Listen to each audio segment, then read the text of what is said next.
Hey guys, Justin here, and I got some pretty cool stuff today, mainly from my local St. Vincent de Paul, which has actually been closed for like the last 3 days now, I think. And at first I didn't know why they were closed, but then I found out that they were actually flipping their entire inventory.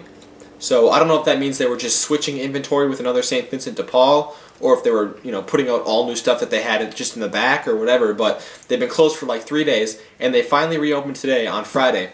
And I was going to go right at 9 a.m. when they opened, just to have like first crack if they had any games or anything like that, but I ended up sleeping in, so I didn't get there till like 1 o'clock, but I walked in, and at first I was all disoriented because they had rearranged the entire store. Like, not even the cash registers were in the same spot, so I kind of had to scope it out a little bit to find out where they were going to be putting the games. But I finally made my way over there, and the first game I saw when I was walking up was a copy of Galaga for the NES. And I've already got this game. I know Ryan already has this game, but I think I've said it before in our videos. This local St. Vincent de Paul prices all their old video games at $1.44. And again, I have no idea what the significance of that number is, but I'm not really complaining because, as far as I'm concerned, $1.44 is a good price for any NES game. And on top of that, it was Friday, so student discount day. So everything I got from the store was actually 20% off, which was awesome. I mean, it actually ended up saving me quite a bit of money. So I was happy to pick this up for, like trading purposes or whatever. So I had that, and I looked down, and they had an Atari 5200 game. And it was Pac-Man, so I didn't get too excited. I've already got at least one copy of that game, maybe two. I know Ryan already has it as well. So I kind of pushed that one aside, and that's when I realized they had a whole stack of Atari 5200 games. So I started like flipping through them faster than I could even look at the titles of the games, and I ended up just picking them all up. And I guess I'll go ahead and show what they are right now. These first 5 are more common ones. I got Pole Position, Space Invaders, Frogger, Centipede, and Cubert. And like I said, those 5 are pretty common games, but these next 4 are actually a little bit more uncommon. And this first one is Keystone Capers. And I mean, I have no idea what this game is. I think I do have it for the Atari 2600, but this this cartridge art is just ridiculous. It's like some Charlie Chaplin guy with a stick hitting like the Where's Waldo guy. I have no idea if you but I'm definitely going to have to try this out to see what this even is. I mean, I don't know. And then I got a weird looking game. Well, the cartridge is pretty weird. There's not much cartridge art. It's Wizard of War. And it's one of those weird like CBS Electronics cartridges. Like I said, there's no cartridge art, so I really have no idea what to make of it. I'll definitely have to try it out and see what it is, though. And then this next one looks really cool. It's actually made by Sega. Congo Bongo.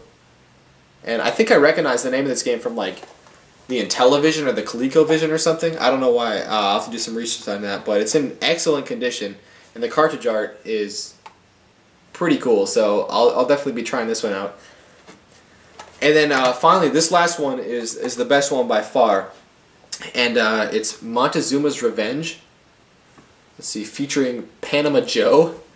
And again, there's not much cartridge art to go off of, but I actually, when I got home, I looked these up on eBay, and obviously those 5 common ones aren't really worth anything, but some of these first 3 I showed, I saw going for like $5 or $10, so I guess I'll just consider them all $5 games. And this one, I actually found out was pretty hard to come by. There was only a couple on eBay that had sold, and I think both of the ones that had sold went for $18, so I guess I'll consider this like a $15 game.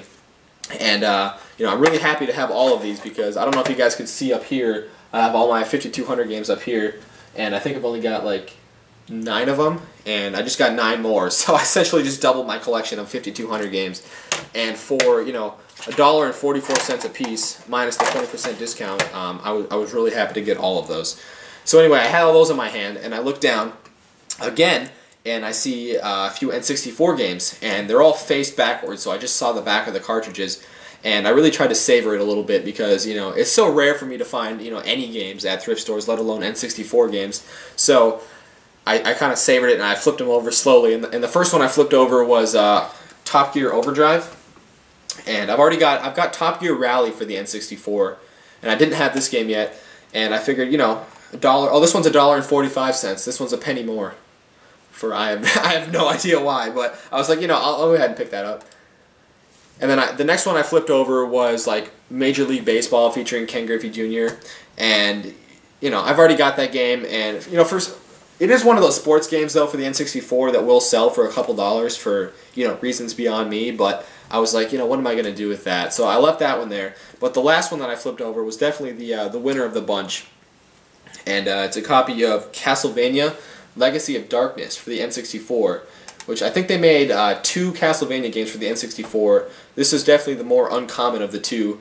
I still do not have the first one though. I actually had kind of a trade going on with Scoop Gaming for that. So Scoop Gaming, if you're watching this and you still have that first Castlevania for the N64, let me know and we'll definitely work something out. But I was really happy to get this. It's like a, you know, a $15, $20 game, and for $1.45 you can't go wrong.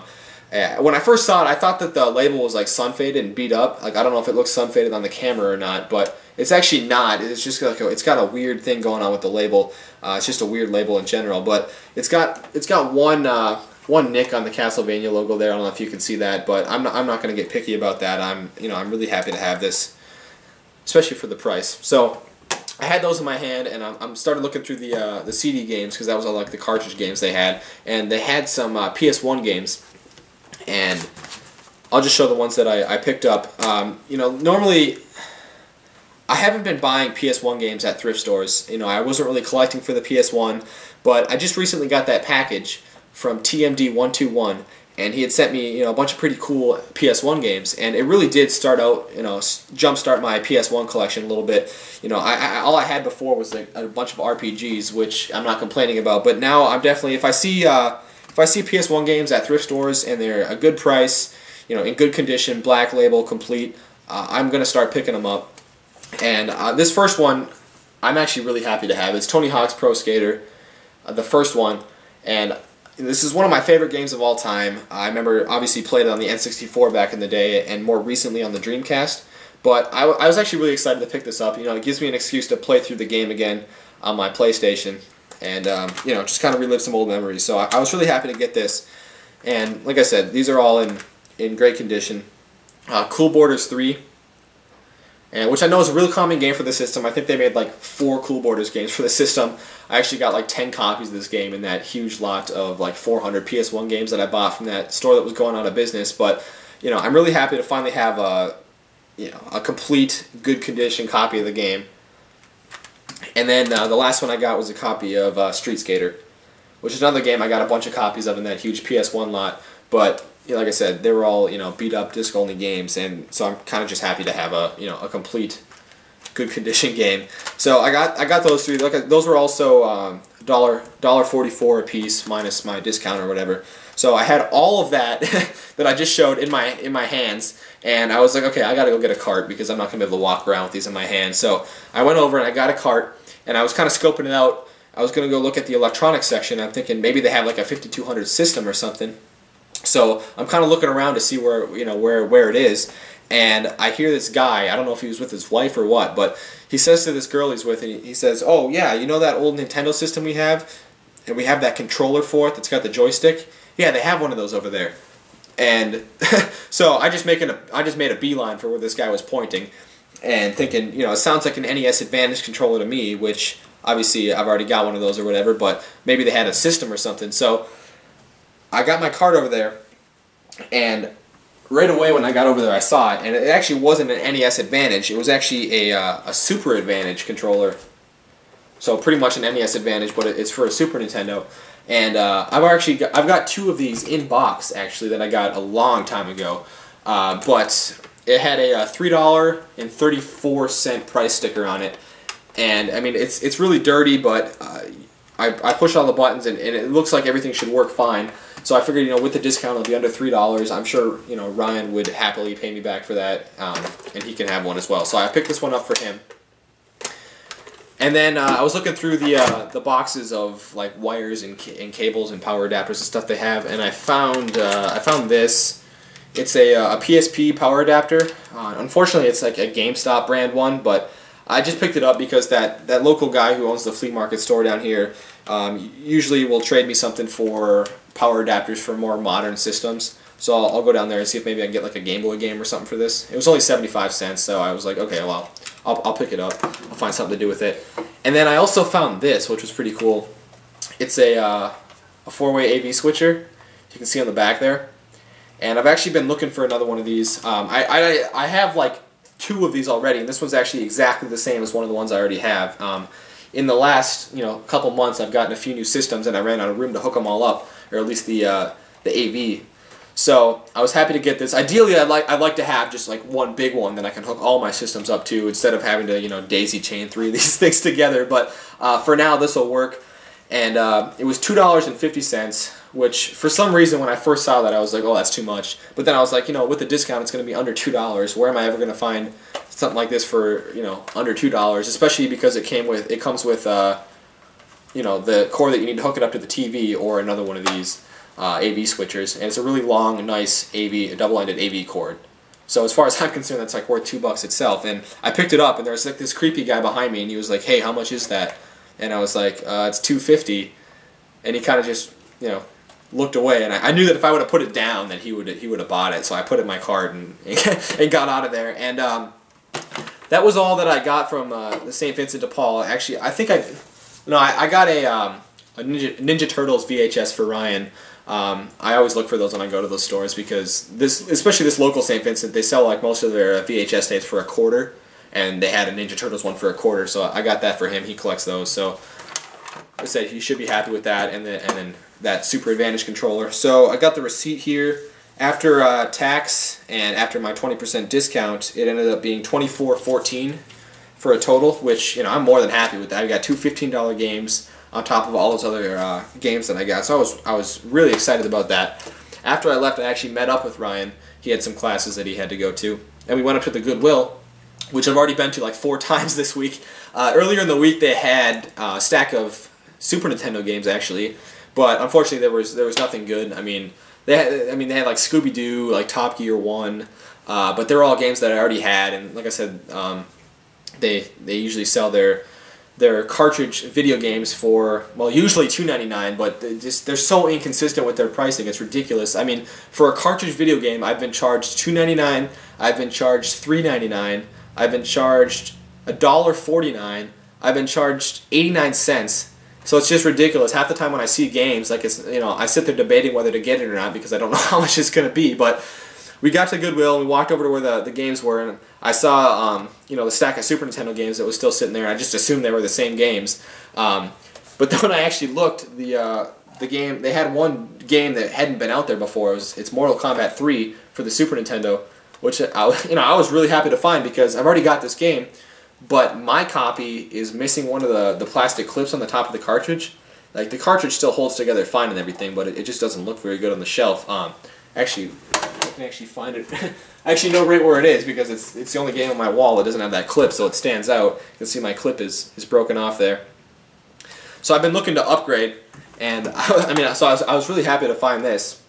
And the label's not in perfect shape, but it's even better than the one that I previously had. So I was really happy to upgrade my copy. If anyone is looking for Mortal Kombat 3 and doesn't really care about the fact that it's missing a clip, like I said, the cartridge still holds together fine. It's not broken or anything. It's just missing that clip. Let me know. We'll work out a trade. Otherwise, I'll find something to do with it. So I grabbed this, and they didn't have any other games there that we were interested in. They do have a copy of Tony Hawk Pro Skater 3 for the PlayStation 1 sitting there. It's actually half off this week, and I was tempted to get it, but I was like, what, I'll just wait till Sunday when I go up there before work, and it'll be 99 cents. I'm sure it'll still be there, so I'll pick that up on Sunday when I go there. We walked over then to the electronics, and look, there wasn't really much. Ryan ended up picking up, they had a Blue Glacier Game Boy Advance, original Game Boy Advance system that he ended up picking up. It was like $6.99. It had the battery cover, but unfortunately one of the clips on the battery cover, like the plastic clips, was broken off, so the battery cover was like taped on. But still, for $6.99, that wasn't a bad deal, so he picked that up. And we got up to the registers. I was just going to pay for this, and I noticed that the cute Goodwill girl was working.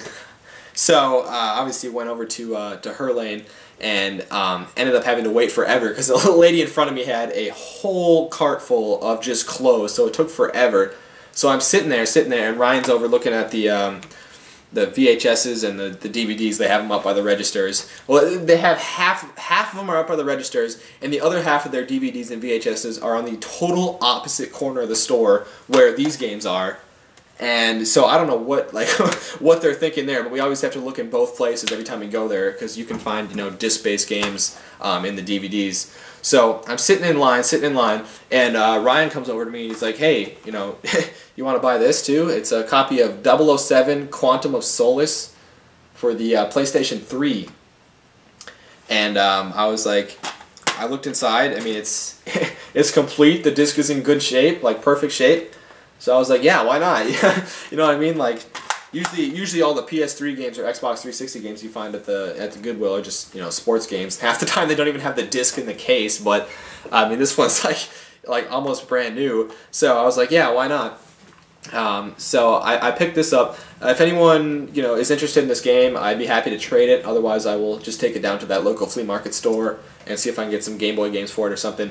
But so I finally get up to the register. Like I said, cute girl's working, and she rings everything up, and I got charged 49 cents for Mortal Kombat 3, which, again, I'm not complaining about. It's just, again, with the inconsistency in the prices, but then again, I'm really not complaining, because 49 cents for this, I'm more than happy to pay that. And then this was $2.99. So I guess it's a disc game. I don't know, but again, $2.99. It's really not. This game isn't really worth that much, but like I said, a complete PS3 game for $3. I'll find something to do with it. If anyone's interested, let me know. But anyway, I think that was all that I picked up today. Like I said, I was extremely happy about those Atari 5200 games. Doubled my collection, and then this Castlevania Legacy of Darkness.